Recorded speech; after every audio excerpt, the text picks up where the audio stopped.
నమస్తే, నేను మీ సతీష్. బరి తెగించిన జగన్, భయపడిపోతున్న జనం. ఇది ప్రస్తుతం ఆంధ్రప్రదేశ్లో నెలకొన్నటువంటి పరిస్థితి. మరి ఇలాంటి పరిస్థితులకి దారితీసినటువంటి అంశాలు ఏమిటి అనేటువంటి వివరాల్లోకి వెళ్తే, నిన్న జగన్మోహన్ రెడ్డి గారి పుట్టినరోజు, అంటే జన్మదినం. సహజంగా ఏ రాజకీయ నాయకుడిదైనా కూడా జన్మదినాలు అంటే ఆయన అభిమానులు, లేదంటే ఆ పార్టీ కార్యకర్తలు, ఆ పార్టీ శ్రేణులు ఎవరైతే ఉంటారో వాళ్ళు దాన్ని కొంత అట్టహాసంగా, ఆర్భాటంగా నిర్వహించుకోవాలి అని చెప్పేసి చూస్తారు. కానీ జగన్మోహన్ రెడ్డికి సంబంధించినటువంటి నిన్నటి ఆయన జన్మదిన వేడుకలు అనేటువంటిది ఆంధ్రప్రదేశ్ వ్యాప్తంగా కూడా అలజళ్ళు రేకెత్తించడమే కాకుండా అల్లర్లు సృష్టించినాయి. కొన్ని అరాచకపు శక్తులు ఎలా ఉంటాయి అనేటువంటిది అందరికీ కూడా కళ్ళకి కట్టినట్లుగా చూపించినాయి. వాస్తవానికి జన్మదిన వేడుకలు జరుపుకోవడం తప్పని కాదు. జగన్మోహన్ రెడ్డి గారి జన్మదిన వేడుకలు అయితే అసలు జరుపుకోకూడదు అని అయితే ఎవరు అనుకోరు. ఎందుకంటే ఆయన విషయంలో ఎవరు ఏది మాట్లాడినా కూడా తప్పు, దాని భూతద్దంలో పెట్టి దాన్ని బూతుగా చూపిస్తారు, ఆయన ఏదో అవమానించేశారు, అవహేళన చేశారు అని చెప్పి. కానీ నిన్నటి జగన్మోహన్ రెడ్డి గారి జన్మదిన వేడుకలు రాష్ట్ర వ్యాప్తంగా ఎలా జరిగినాయి, అసలు ఈ జన్మదిన వేడుకల పైన జనాల్లో జరుగుతున్నటువంటి చర్చ ఏమిటి అంటే, సహజంగా మనం చూస్తూ ఉంటాం, ఏది సినిమా హీరోలకో, స్వతంత్ర సమరయోధులకో, రాజకీయ నాయకులకో, లేదంటే గనక క్రీడాకారులకో, వీళ్ళందరికీ కూడా అభిమానులు ఉంటారు.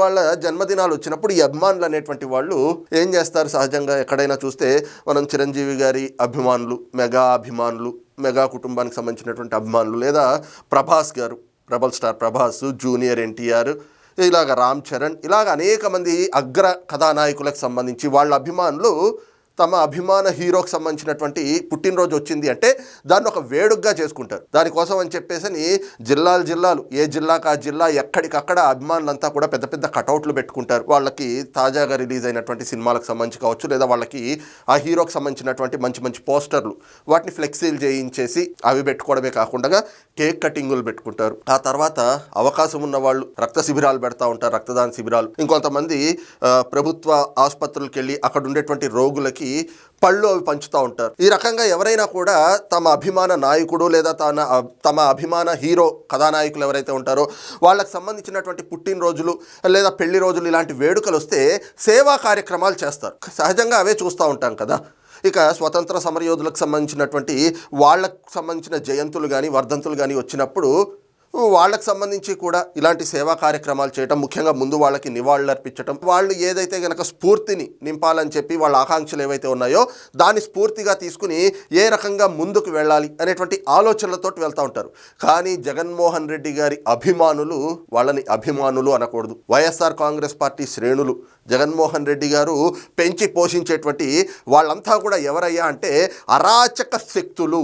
ఎందుకు ఈ మాట అనాల్సి వస్తూ ఉంది అంటే, నిన్న పూర్తిగా జగన్మోహన్ రెడ్డి గారి జన్మదినం అని చెప్పేసి వేడుకల పేరుతో ఒక అరాచకాన్ని సృష్టించారు. ఎక్కడికక్కడ అల్లర్లు రేకెత్తిచ్చే విధంగా, అలజడులు సృష్టించే విధంగా, అటు ప్రభుత్వాన్ని ఏదో రకంగా అభాసు పాలు చెయ్యాలి అనేటువంటిది ఒకటే లక్ష్యంగా పెట్టుకుని ప్రభుత్వాన్ని ఇబ్బందుల పాలు చేయాలి, ఎక్కడా కూడా శాంతి భద్రతలు అనేటువంటిది సజావుగా సాగకూడదు, శాంతి భద్రతలకు విఘాతం కలిగించాలి అనేటువంటి రీతిలోనే నిన్న పూర్తిగా జగన్మోహన్ రెడ్డి పుట్టినరోజు వేడుకలన్నీ కూడా జరిగినాయి. ఎక్కడెక్కడ ఎలాంటి కార్యక్రమాలు జరిగినాయి అంటే కొన్ని ఉదాహరణలు చూపిస్తాను. ఈ రకంగా ఫ్లెక్సీలు పెట్టారు, దీన్ని ఎక్కడ తప్పుపట్టం. ఇదిగో చక్కగా ఆయన పేరు పెట్టారు. వాళ్ళంతా ఎవరైతే ఆ కుర్రవాళ్ళు ఉన్నారో ఆయన అభిమానించేటువంటి వాళ్ళు, హ్యాపీ బర్త్డే జగనన్న అని చెప్పేసి ఆయన ఫోటో వేసి ఈ రకంగా ఫ్లెక్సీలు పెడితే దీన్ని ఎవరు తప్పుపట్టరు. ఈ రకంగా జన్మదిన వేడుకలు జరుపుకుంటే దాన్ని ఎవరు కూడా ఆక్షేపించరు, దాన్ని తప్పు అని అనరు. కానీ ఇంతకంటే అరాచకాలు ఏం జరిగినాయో చూద్దాం. ఇక్కడ చూస్తూ ఉన్నాం కదా,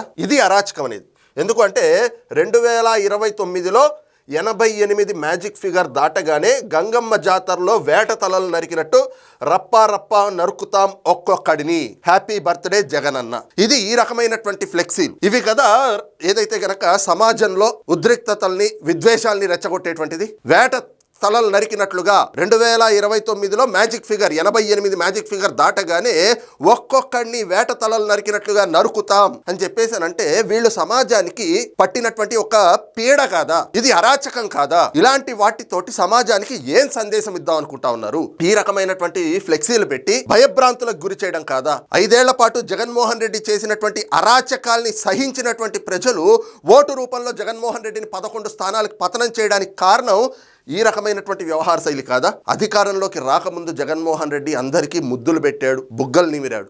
అధికారంలోకి వచ్చిన తర్వాత వాళ్ళందరినీ కూడా పిడిగుద్దులు గుద్ది ప్రజలకి బతుకు భారంగా తయారు చేశాడు. ఎక్కడికక్కడ ప్రజల్లో వాళ్ళకి ప్రశాంతత లేకుండా భయకంపితమైనటువంటి జీవితం గడిపేటువంటి రోజులు జగన్మోహన్ రెడ్డి చూపించాడు. ఏ పూట కాపూట దినదిన గండం నూరెళ్ళాయిష్ అన్నట్లుగా వాళ్ళు అరచేతిలో ప్రాణాలు పెట్టుకుని 5 ఏళ్ల పాటు ఆంధ్ర రాష్ట్ర ప్రజలు ఈ రోజు ఎలా గడుస్తుంది అని చెప్పి భయపడినటువంటి పరిస్థితులు కల్పించాడు జగన్మోహన్ రెడ్డి. అందుకే 11 స్థానాలకు పతనం అయిపోయాడు.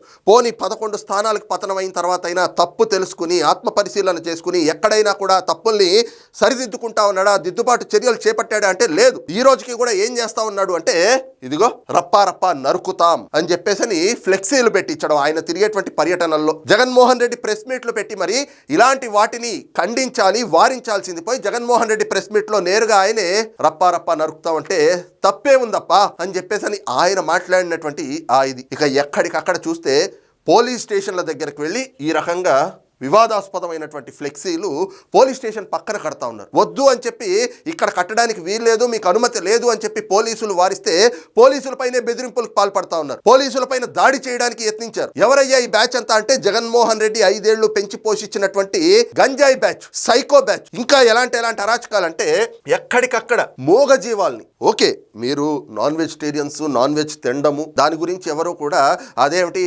కోళ్ళని చంపట్లేదా, కోళ్ళ ఫారంలో లేదంటే చికెన్ షాపుల్లో మటన్ కొట్లలో మేకల్ని చంపట్లేదా అని చెప్పేసి అడగచ్చు. కానీ వాటిని ఏదైతే గనక ఆ చికెను మటను అనేటువంటిది ఆ చికెన్ షాప్లో మటన్ కొట్లో దొరుకుతాయి. కానీ నిన్నటి జగన్మోహన్ రెడ్డి జన్మదినం రోజున గొర్రెపోతుల్ని రోడ్డు మీదకి తీసుకొచ్చి ఏదైతే గనక జనావాసాలు ఉంటాయో ఇళ్ల మధ్యలో ఆయన ఫ్లెక్సీలు పెట్టి అక్కడ గొర్రెపోతుని వేట కొడవలు పట్టుకుని ఒక్క వేటుతో తల నరికి ఆ రక్తాన్ని దోసిళ్లలో పట్టి జగన్మోహన్ రెడ్డి గారి ఫ్లెక్సీలకి రక్తాభిషేకం చేశారంట. అంటే ఇది ఒక హింసాకాండను ప్రేరేపిస్తూ రేపొద్దున మేము అధికారంలోకి వచ్చాక ఒక్కొక్కరిని రప్పా నరుకుతాం అని చెప్పేసి దానికి సంకేతంగా ఈ రకమైనటువంటి రక్తాభిషేకాల ఇవా జగన్మోహన్ రెడ్డి జన్మదినం రోజున ఆయన జనాలకు ఇచ్చినటువంటి సందేశం? ఇవేనా జగన్మోహన్ రెడ్డి చెప్పినటువంటి సుపరిపాలన 5 ఏళ్ల పాటు నేను చేసినటువంటి సుపరిపాలన అని జగన్మోహన్ రెడ్డి చెప్పుకునేది ఇదేనా? ఎక్కడికక్కడ ప్రజల్ని భయకంపితుల్ని చేస్తూ ఈ రకంగా ఇంకా మళ్ళీ నేను అధికారంలోకి వస్తా అంటే ఇలాంటివి చేస్తా ఉంటే ఏ రకంగా అధికారంలోకి వస్తాడు? నిన్న జగన్మోహన్ రెడ్డి జన్మదిన వేడుకల్లో ఒక నిండు గర్భిణి, ఒక పసికందు ఆ గర్భంలోనే మృతి చెందినటువంటి ఘటన చాలా బాధాకరమైనటువంటి అంశం. ఏమిటి అంటే జగన్మోహన్ రెడ్డి జన్మదిన వేడుకల పేరుతోటి బరి తెగించేసినటువంటి ఆ సైకో బ్యాచ్, గంజాయి బ్యాచ్ సత్యసాయి జిల్లాలో వాళ్ళు జనావాసాల్లోకి వెళ్ళి పెద్ద టపాసులు పేలుస్తా ఉన్నారు. అక్కడ ఉన్నటువంటి ఒక నిండు గర్భిణి, అయ్యా నేను గర్భిణిని, కాస్త పక్కగా వెళ్ళి మీరు ఆ టపాసులేవో అక్కడ కాల్చుకోండి, ఇక్కడ మాకు కొంచెం ఇబ్బందిగా ఉంది ఇళ్ల దగ్గర అని చెప్పేసానంటే గంజాయి మత్తులో, మద్యం మత్తులో ఈ తాగేసినటువంటి సైకో బ్యాచ్ ఆ గర్భిణిని, మహిళని, నెలలు నిండినటువంటి గర్భిణిని ఇంట్లో నుంచి బయటకి లాక్కొచ్చి ఆమె మీద దాడి చేసి ఆమె గర్భం మీద కాలుతోటి తంతే బిడ్డ కడుపులోనే చనిపోయింది, గర్భంలోనే. ఆ తల్లికి ఎంతో శోకాన్ని మిగిల్చారు. ఇది జగన్మోహన్ రెడ్డి అరాచకం సృష్టించాడు నిన్న రాష్ట్ర వ్యాప్తంగా కూడా. జగన్మోహన్ రెడ్డి పర్యటనల పేరుతోటి వెళ్ళి మనుషుల ప్రాణాలు తీసేస్తా ఉంటాడు. సత్తెనపల్లిలో మనం చూసాం కదా, సత్తెనపల్లి పర్యటన 3 అమాయకుల ప్రాణాలు తీసుకున్నాడు ఆయన జన్మదిన వేడుకల పేరుతోటి. ఒక పసికందు ఇంకా భూమి మీదకి రాలేదు, తల్లి గర్భంలోనే చంపేశాడు. ఇది జగన్మోహన్ రెడ్డి జీవితం. ఈ జన్మ అవసరమా జగన్మోహన్ రెడ్డి? ఇలాంటి జన్మదిన వేడుకలా నీకు కావాల్సింది? ఎందుకు ఎత్తావు ఈ జన్మ అని చెప్పి ఈ రోజున తల్లి అరణ్య రోదనకు వినిపించట్లేదా? ఎవరివైనా కూడా జన్మదిన వేడుకలు జరుపుకుంటే అవి అట్టహాసంగా ఉండొచ్చు, లేదా ఆర్భాటంగా ఉండొచ్చు, కానీ ఇలా అరాచకం సృష్టించే విధంగా, అల్లర్లు రేకెత్తించే విధంగా, శాంతి భద్రతలకు విఘాతం కలిగించే విధంగా, ఏదైతే కనుక అలజడులు సృష్టించే విధంగా రేపు మళ్ళీ మేము వస్తే మీ పరిస్థితి ఇలాగే ఉంటుంది, రాష్ట్ర ప్రజలకు ఇదే పరిస్థితి, మీ గతి ఇంతే అని చెప్పి రప్పా నరుకుతామని చెప్పి సందేశాలు ఇస్తూ జగన్మోహన్ రెడ్డి తన జన్మదిన వేడుకలు ఇలా నిర్వహించుకుంటా ఉన్నాడా? మనం చూస్తూ ఉంటాం సినిమాలకు సంబంధించినటువంటి ప్రీ రిలీజ్ ఈవెంట్లో, లేదంటే కనుక ఆడియో రిలీజ్ ఫంక్షన్స్, అలాంటి ఫంక్షన్స్కి వెళ్ళినప్పుడు అక్కడికి వచ్చినటువంటి ఆ హీరోలు వాళ్ళు తమ ఫ్యాన్స్కి ఏం సందేశం ఇస్తారు అంటే మీరెవ్వరూ కూడా అల్లరి చెయ్యొద్దు, రోడ్ల మీద ఎక్కడా కూడా పిచ్చి పనులు చెయ్యొద్దు అని చెప్పి వారిస్తారు. వాళ్ళు ఎక్కడైనా కూడా లైన్ దాటి ప్రవర్తిస్తూ ఉంటే తప్పది, అలాంటి ప్రవర్తన సరికాదు అని చెప్పి కట్టడి చేస్తారు. వాళ్ళందరినీ క్రమశిక్షణతో ఉండాలి అని చెప్పేసి కోరుకుంటారు. కానీ జగన్మోహన్ రెడ్డి ఏం చెప్తా ఉన్నాడు? ఇలా రప్పా నరుకుతామని చెప్పి జనాల్ని భయకంపితుల్ని చేసే విధంగా మూగజీవాల్ని, మేకపోతుల్ని, గొర్రెపోతుల్ని తీసుకొచ్చి నడి రోడ్లలో నా ఫ్లెక్సీలు పెట్టి దాని ముందు వాటిని నరకండి, వాటి రక్తాన్ని తెచ్చి నాకు రక్తాభిషేకం చేయండి అని చెప్పి ఇదే సందేశం ఇస్తా ఉన్నాడా? ఒక మహిళ, ఒక గర్భిణి ఆ గర్భిణి మీద ఈ గంజాయి బ్యాచ్, సైకో బ్యాచ్ దాడి చేసి ఒక కందు శిశువుని గర్భంలోనే చనిపోయేటువంటి పరిస్థితులకు దారి తీస్తే ఒక్క వైసీపీ నాయకుడు కూడా ఆ మహిళను పరామర్శించడానికి వెళ్ళలేదు. ఈ రోజున జగన్మోహన్ రెడ్డి దానికి సంబంధించి ఒక ఖండన కూడా లేదు, అలాంటి ఒక ప్రకటన కూడా లేదు. ఇలాంటి అరాచకాలతోటి నిన్న జరిగినటువంటి జగన్మోహన్ రెడ్డి జన్మదిన వేడుకలు ఏవైతే ఉన్నాయో వీటిపైన ఇప్పటికే ఇలాగా ఏదైతే వివాదాస్పదమైనటువంటి ఫ్లెక్సీలు పెట్టడం లేదా ఈ రకమైనటువంటి వివాదాస్పదమైనటువంటి చర్యలకు పూనుకున్నటువంటి వ్యక్తులు ఉన్నారో వాళ్ళపైన కేసులు పెడతా ఉన్నారు పోలీసులు ఇప్పటికీ. ఇక అది పట్టుకుని కూడా రేపు పొద్దున్న వచ్చి అమాయకులైనటువంటి మా పార్టీ కార్యకర్తల మీద కేసులు పెట్టారు అంటారేమో. ఇది అమాయకత్వమా? ఇది అరాచకం కదా. ఇలాంటి వాటిని ఇంకా ప్రోత్సహిస్తున్నట్లుగా వ్యవహరిస్తున్నటువంటి జగన్మోహన్ రెడ్డి పైన కూడా కేసులు నమోదు చేసి ఆయన పైన కూడా చర్యలు తీసుకోవాలి. అప్పుడే రాష్ట్రంలో శాంతి భద్రతలు అనేటువంటివి సజావుగా ఉంటాయి. లేకపోతే అల్లర్లు అలజళ్లతోటి రాష్ట్రం రావణ కాష్టం అవుతుంది. కాబట్టి వెంటనే నిన్నటి జన్మదిన వేడుకల పేరుతోటి జగన్మోహన్ రెడ్డి వైసీపీ శ్రేణులు సృష్టించినటువంటి అరాచకాలపైన కూటమి ప్రభుత్వం తక్షణమే కఠినమైనటువంటి చర్యలకి పూనుకోవాలి అన్నటువంటి డిమాండ్లు కూడా ప్రజాస్వామ్యవాదుల నుంచి వ్యక్తమవుతున్నాయి. మరి ఈ అంశంపైన మీ అభిప్రాయం ఏమిటనేటువంటిది కింద కామెంట్ సెక్షన్లో మెన్షన్ చేయండి. Thank you.